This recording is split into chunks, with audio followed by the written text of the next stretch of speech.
अमीर कौन नहीं बनना चाहता। हम सभी का लाइफ में एक ही कॉमन पर्पस है और वो है अपनी फैमिली को प्रोटेक्ट करना और एक अच्छी और एक कंफर्टेबल जिंदगी जीना। एक कॉर्पोरेट ऑफिस में अच्छी हाई पेइंग जॉब कर रहे आदमी का भी यही सेम गोल है और कड़ी धूप में मेहनत कर रहे एक मजदूर का भी सिर्फ यही पर्पस होता है, अपनी लाइफ को जीने का, बस इसी उम्मीद से कि एक दिन वो अमीर बन जाएगा। मैं चाहता हूँ आप खुद से ये सवाल पूछें। आप अभी जैसे जी रहे हैं, जो कुछ भी कर रहे हैं, आप चाहे स्टूडेंट हो या फिर कोई जॉब करते हो, आप अपने दिन के 24 घंटे को कैसे बिताते हैं? और अगर आप इसी तरह अपनी लाइफ जीते रहे तो क्या आप अमीर बन पाएंगे और अपनी ड्रीम लाइफ को जी पाएंगे? नहीं। आपका जवाब होगा नहीं। अमीर कौन नहीं बनना चाहता? रात दिन सोते जागते हर किसी के मन में ये ख्याल जरूर आता होगा कि मैं करोड़पति क्यों नहीं हूँ। मैं भी उतनी ही तो मेहनत करता हूँ जितना दूसरा पर्सन करता है और उसके बावजूद मैं हमेशा पैसों की तंगी से ही जूझता रहता हूँ। हम जिससे कंपैरिजन कर रहे हैं, क्या हमने कभी उसका माइंडसेट जानने की कोशिश की है? क्या आप भी उस व्यक्ति की तरह सोचते हैं और उसकी तरह जोखिम उठाने को तैयार हैं? अगर ऐसा है तो आप भी जल्द से जल्द अमीर बन सकते हैं। आपको इसके लिए हम कुछ ऐसी स्ट्रेटजीज और प्लानिंग आपके साथ शेयर करने जा रहे हैं जिसे जानने के बाद आप गारंटी से अपनी लाइफ में सक्सेसफुल हो जाएंगे। सबसे पहले अपने टारगेट को हासिल करने के लिए किसी भी पर्सन में ग्रोथ माइंडसेट होना जरूरी है। अगर आप लाइफ में ग्रोथ चाहते हैं तो उसके लिए बहुत जरूरी है कि आपका माइंडसेट भी ग्रोथ वाला ही होना चाहिए। आप अमीर हैं कि नहीं है, इस बात से कोई फर्क नहीं पड़ता है, पर आपका माइंडसेट मिलियनेयर वाला ही होना चाहिए।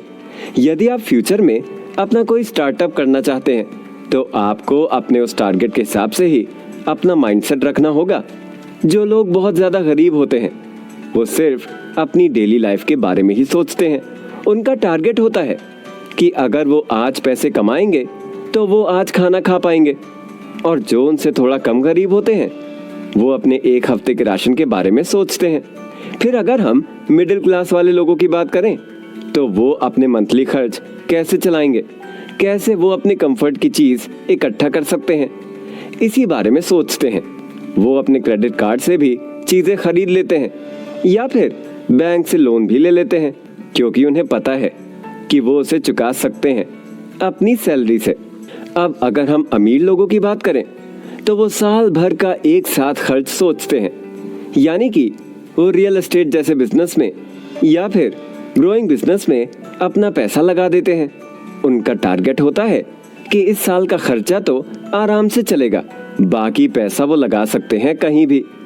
अब अगर हम बात करें बहुत ज्यादा अमीर लोगों की तो वो लोग हमेशा डेकेड के बारे में सोचते हैं, यानी कि उन्हें पता है कि उनके पास इतना पैसा है कि उनके बच्चे बैठकर आराम से खा सकते हैं और वो अपने पैसे को और पैसा बनाने में लगा देते हैं। बहुत से लोग अपनी प्रॉब्लम्स या गलतियों के लिए दूसरों या बाहरी ताकतों को ब्लेम कर देते हैं और वो हमेशा एक बहाना ढूंढते रहते हैं। अगर हम किसी बिजनेसमैन की बात करें, अगर उसका बिजनेस ठीक से नहीं चल रहा तो वो एक खराब मार्केट को ब्लेम देता है, लेकिन करोड़पति मेंटालिटी कहती है मैं अपनी लाइफ में सब कुछ कंट्रोल करता हूँ। अगर मेरे रिजल्ट्स खराब हैं और मेरी बिक्री कम है तो मैं जिम्मेदार हूँ।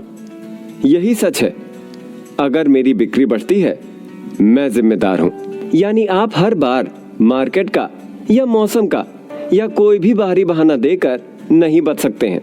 आपको पता होना चाहिए कि अगर बिजनेस आपका है तो जिम्मेदारी भी आपकी ही है, और बड़े बड़े काम करने के लिए बड़ा रिस्क लेना बहुत ही जरूरी है।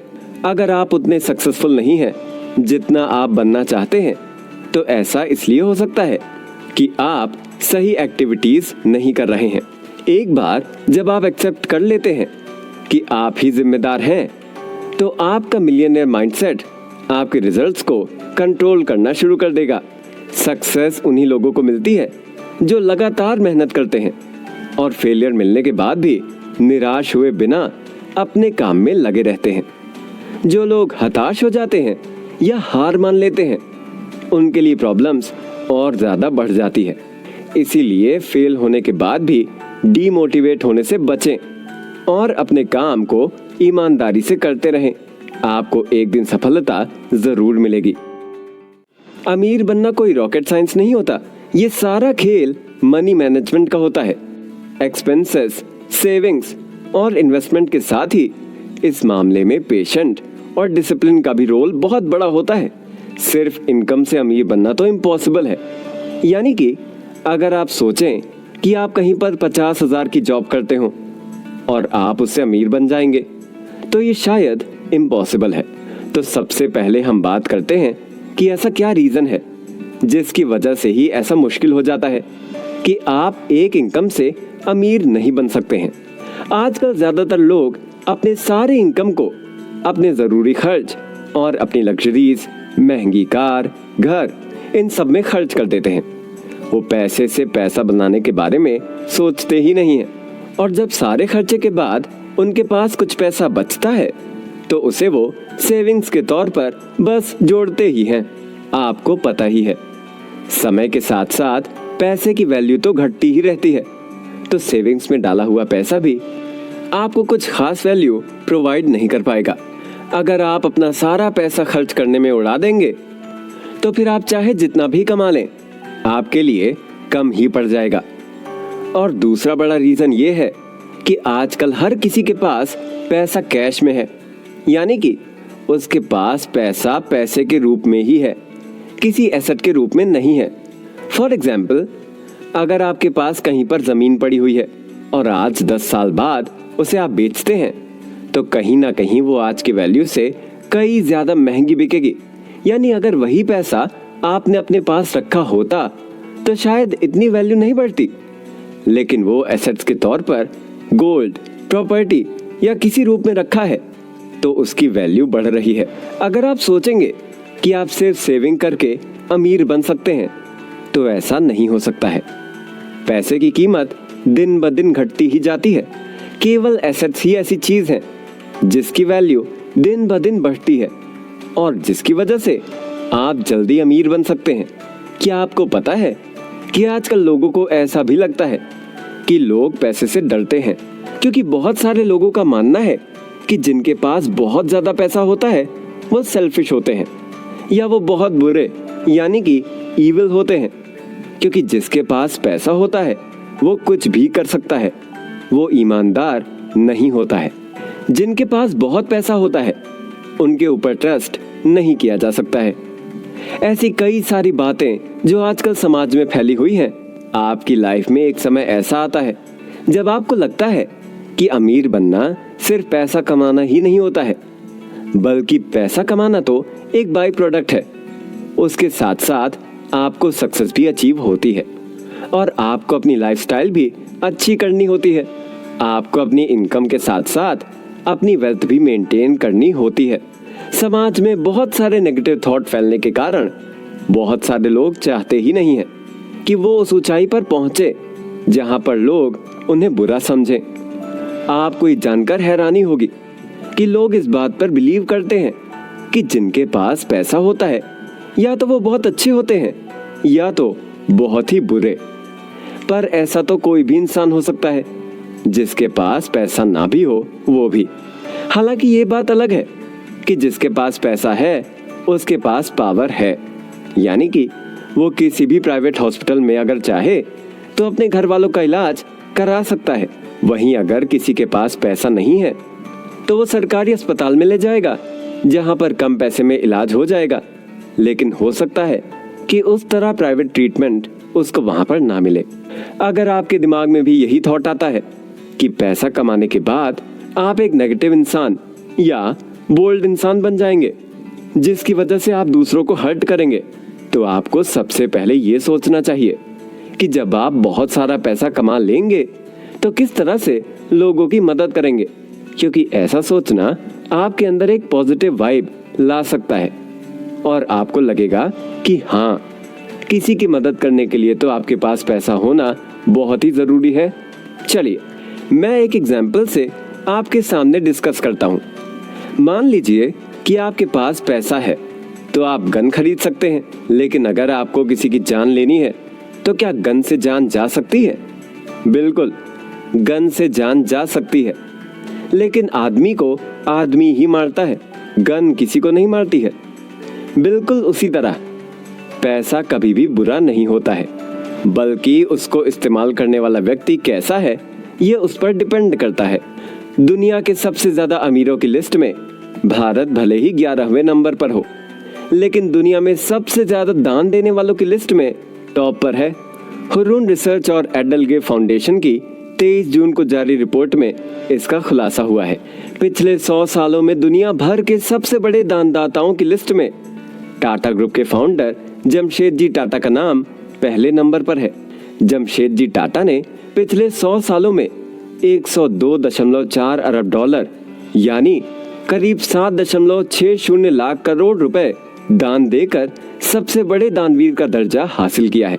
ये रकम रिलायंस ग्रुप के चेयरमैन मुकेश अंबानी की कुल नेटवर्थ 84 अरब डॉलर यानी करीब 6.25 लाख करोड़ रुपए से भी ज्यादा है।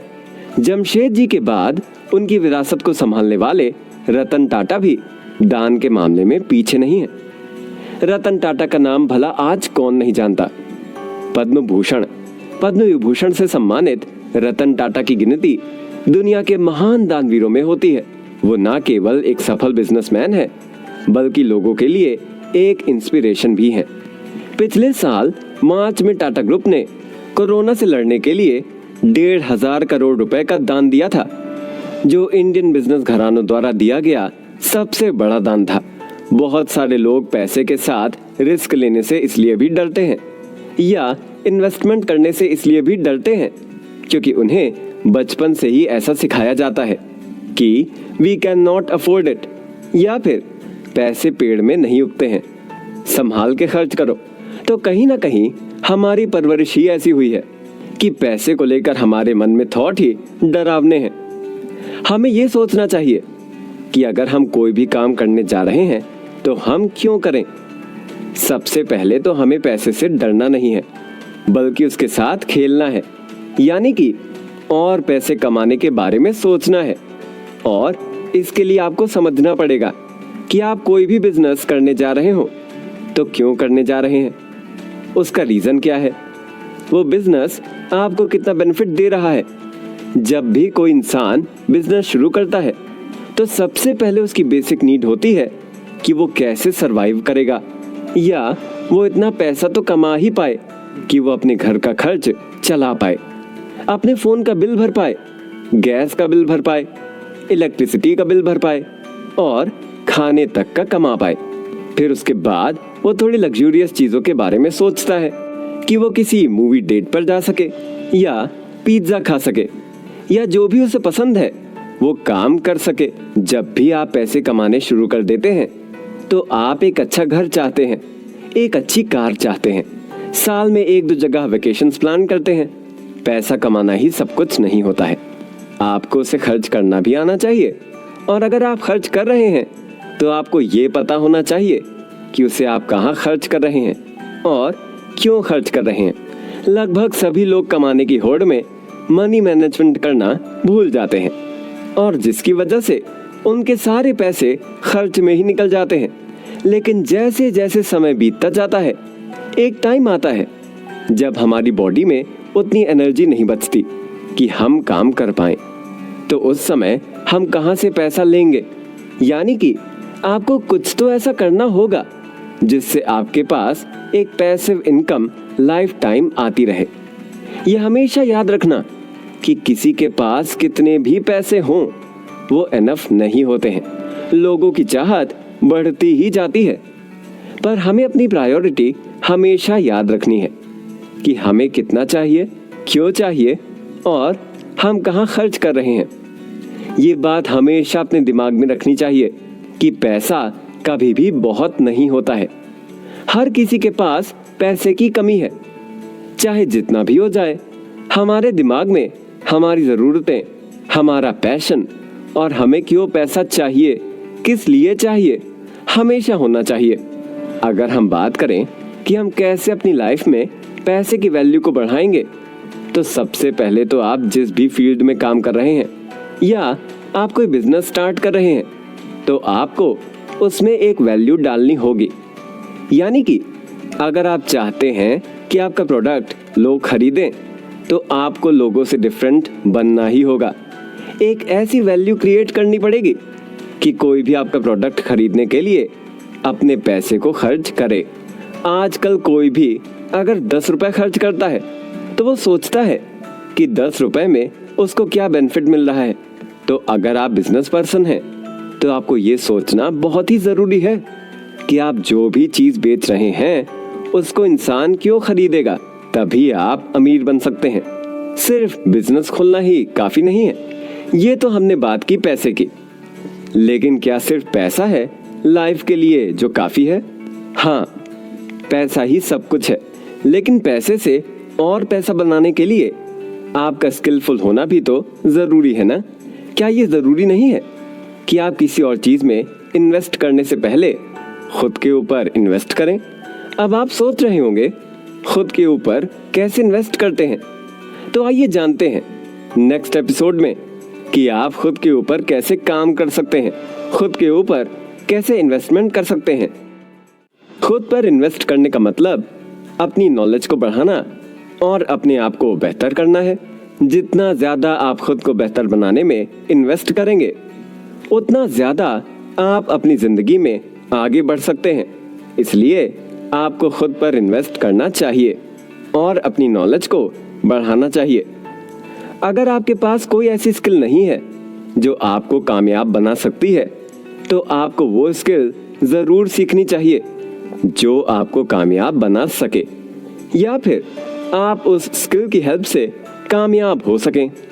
ज़िंदगी में आगे बढ़ने के लिए कोई ना कोई स्किल होना बहुत ही ज़रूरी है। आप कोई भी नई स्किल सीखकर खुद को बेहतर बना सकते हैं। इस दुनिया की सबसे कीमती चीज़ समय है, फिर भी लोग इसे अपने फालतू के कामों में बर्बाद कर देते हैं। अगर आपने एक बार समय को गंवा दिया तो आप उसे चाह कर भी वापस नहीं पा सकते। इसलिए समय रहते खुद पर इन्वेस्ट करके खुद को बेहतर बना लें और वो सारी चीज़ें कर लें जो आप करना चाहते हों। समय की वैल्यू को समझें और इसका सही यूज़ करना सीखें। अगर आपने खुद पर इन्वेस्ट कर लिया, इसका मतलब ये नहीं कि आप कामयाब हो गए, बल्कि कामयाब होने के लिए आपको बार बार कोशिश करनी पड़ेगी। अगर आपने कोशिश करनी छोड़ दी, इसका मतलब आपने आगे बढ़ना छोड़ दिया। कभी हार ना मानने की आदत ही एक दिन आपको सक्सेसफुल बनाती है। इसलिए कभी भी हार ना मानो और कोशिश करते रहो। दोस्तों, ऐसा कहा जाता है, जिसने किताबों को पढ़ लिया उसने सब कुछ जान लिया।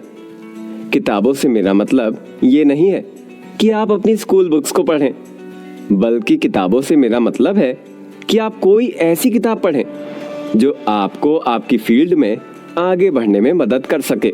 उस किताब से आपको कोई वैल्यू मिलेगी। इस दुनिया में ऐसी बहुत सी किताबें हैं जिसने लाखों लोगों की जिंदगी को बदला है। इसलिए हर रोज कम से कम 30 मिनट कोई ना कोई किताब जरूर पढ़ें या सुनें। अगर आप बहुत ज़्यादा इन्वेस्टमेंट नहीं करना चाहते, तो आप ऑनलाइन किताबों को पढ़ सकते हैं। आजकल लोग हमेशा ऑनलाइन शॉपिंग करते हैं, पर ज़रूरी नहीं है कि ऑनलाइन सिर्फ सामान ही खरीदा जाए, बल्कि ऑनलाइन सीखा भी जा सकता है। आज ऑनलाइन यूट्यूब और गूगल से न सिर्फ आप सीख सकते हैं, बल्कि अपनी उस लर्निंग से आप लोगों को सिखा भी सकते हैं। आजकल ऑनलाइन ऐसे बहुत सारे प्लेटफॉर्म्स हैं जिनकी मदद से आप बहुत ही आसानी से घर बैठे ऑनलाइन सीख सकते हैं।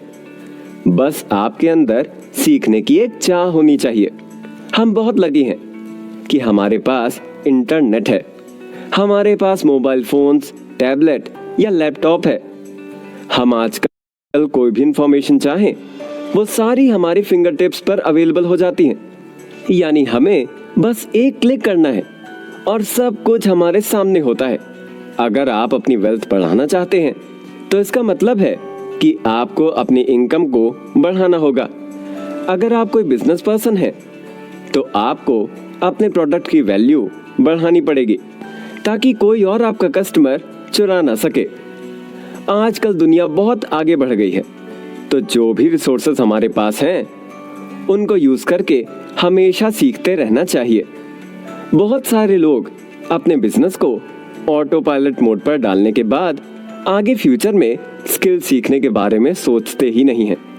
उन्हें लगता है कि हमें जितना कामयाब होना था हम हो चुके हैं, अब हमारी बहुत ज्यादा उम्र हो गई है, अब हम क्या ही करेंगे कुछ नया सीखकर। पर वहीं कुछ लोग ऐसे भी हैं जिन्होंने अपने 40 साल 50 साल होने के बाद कामयाबी को हासिल किया, यानी कि वो एक उम्र के बाद रुके नहीं। उन्होंने हमेशा कुछ नया सीखा है और हमेशा कुछ ना कुछ नया ट्राई किया है। सक्सेस उम्र की मोहताज नहीं होती, बस उसके लिए हौसला और कुछ नया कर गुजरने का साहस और एक आइडिया चाहिए होता है। जिंदगी कभी भी बदल सकती है। जरा सोच के देखिए, 48 साल की उम्र में जिस डायरेक्टर की पहली फिल्म रिलीज हो रही हो और वो एंटरटेनमेंट की दुनिया में धमाका कर दे। George A R. मार्टिन की गेम ऑफ थ्रोन्स ऐसी ही कहानी बताती है। या फिर जूलिया चाइल्ड, जिसने अपनी लाइफ में 30 ऑटम देखने तक कभी खाना बनाना नहीं सीखा और 50 की उम्र में कुकरी बुक लिखकर छा गईं। वैसे तो कहानियां कई हैं। आप बॉलीवुड कलाकार बमन ईरानी को ही ले लीजिए, जिन्होंने 40 साल तक फोटोग्राफर और वेटर का काम किया। 44 साल की उम्र में मुन्ना भाई MBBS फिल्म में शानदार अभिनय करके वो छा गए। उन्होंने अपने जीवन में वेटर, फोटोग्राफर, आवाज कलाकार ये सारे काम किए। वैसे कॉमेडी और विलन के रोल के लिए भी वो जाने जाते हैं। उन्होंने डॉन, मुन्ना भाई MBBS, 3 इडियट्स और PK जैसी फिल्मों में एक्सीलेंट एक्टिंग की है। इनकी सक्सेस की स्टोरी बेहद इंटरेस्टिंग और खूबसूरत है, जो बताती है कि सक्सेस कभी भी उम्र को नहीं देखती। आइडिया और बस कुछ अलग कर जाने की जिद और पैशन को ढूंढती है आपकी जिंदगी में। अगर इन्होंने कभी सोचा होता कि ये वेटर की नौकरी है या वो फोटोग्राफर बनकर ही खुश हैं, तो फिर कभी वो ग्रेट एक्टर ना बन पाते। इसी तरह बिल्कुल हमें भी अपना टाइम मैनेज करके रखना चाहिए।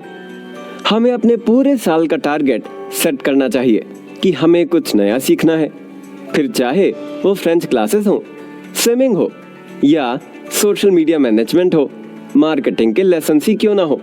आने वाले समय में स्किलफुल आदमी ही सबसे ज्यादा पैसे वाला होगा, ये बात तो तय है।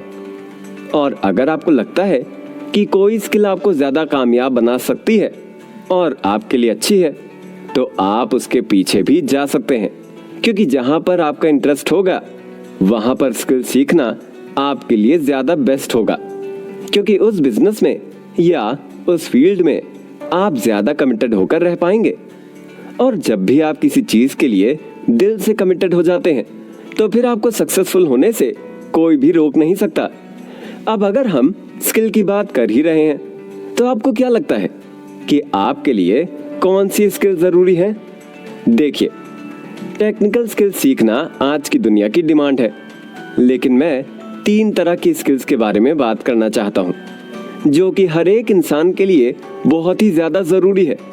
उसमें पहली स्किल है स्पीकिंग स्किल, यानी आपको पता होना चाहिए कि आपको कैसे बात करनी है, कैसे अपनी बातों को दूसरों के सामने रखना है।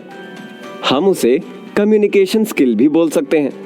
इसके बाद दूसरी आती है कॉपीराइटिंग स्किल्स और तीसरी सेल्स स्किल्स। आप चाहे किसी छोटी कॉर्पोरेट जॉब में हो या किसी बड़े बिजनेस में हो, ये 3 स्किल्स हमेशा आपकी लाइफ में आपको आगे बढ़ाने के लिए जरूरी हैं। आपने नोटिस भी किया होगा, कोई मोटिवेशनल स्पीकर हो या फिर कोई बड़ा बिजनेसमैन, जब भी वो स्पीच देने आता है तो सबसे ज्यादा कमांड उसका इन्हीं तीनों स्किल्स पर ही होता है। अगर आपके पास स्पीकिंग स्किल्स नहीं है, तो आप क्या किसी को भी मोटिवेशन दे पाएंगे या किसी को भी समझा पाएंगे कि आप क्या कहना चाहते हैं? आपने कई राइटर की बुक पढ़ी होगी, जिसकी वजह से आपको मोटिवेशन भी मिल पाता है। तो क्या आपको लगता है अगर उनके पास कॉपी राइटिंग या राइटिंग स्किल्स नहीं होती, तो वो आपके लिए एक मोटिवेशनल बुक लिख पाते या आप तक अपनी बात पहुंचा भी पाते? बिल्कुल नहीं पहुंचा पाते अगर उनके पास राइटिंग स्किल्स ना होती। जब भी हम किसी बिजनेस की बात करते हैं तो हमारे पास सेल्स की स्किल होना बहुत ही जरूरी है। आप कैसे सामने वाले पर्सन को समझाएंगे या अपना प्रोडक्ट बेचने के लिए उसे अपना कस्टमर बना पाएंगे? लास्ट एपिसोड में हमने बात की थी कि हम जब कोई नया बिजनेस स्टार्ट करते हैं तो उस बिजनेस में वैल्यू डालना बहुत ही जरूरी है, क्योंकि कोई भी इंसान अगर अपना 10 रुपए खर्च करता है तो बहुत सोच समझ कर ही करता है। अगर आपके अंदर सेल्स स्किल नहीं होगी तो आप कैसे मार्केट की डिमांड को समझकर या कस्टमर की नीड को समझकर अपने प्रोडक्ट को बनाएंगे? आप में से बहुत लोगों को ये लग रहा होगा कि हम मनी मैनेजमेंट के लिए या स्पीकिंग के लिए लोगों को हायर करके भी काम चला सकते हैं, लेकिन ऐसा बहुत ही जरूरी माना गया है कि भले ही आपके साथ कितने लोग खड़े हों, लेकिन आपको सबसे ज्यादा प्रायोरिटी आप ही दे सकते हैं। हो सकता है अभी आपको किसी पर्सन की नीड हो जो आपके बिहाफ पर किसी से बात करे, लेकिन क्या वो बिल्कुल वही समझा सकता है जो आप समझाना चाहते हैं? मुझे ऐसा लगता है कि आपकी बात को आपसे ज्यादा अच्छे से कोई और बयान नहीं कर सकता, क्योंकि आपको पता है कि आप क्या कहना चाहते हैं। आपको अभी से कोशिश करनी चाहिए कि आप इन तीनों एरियाज में अपनी एजुकेशन या नॉलेज और ज़्यादा बढ़ाएं और अभी से अपनी इनकम को बढ़ाना शुरू करें।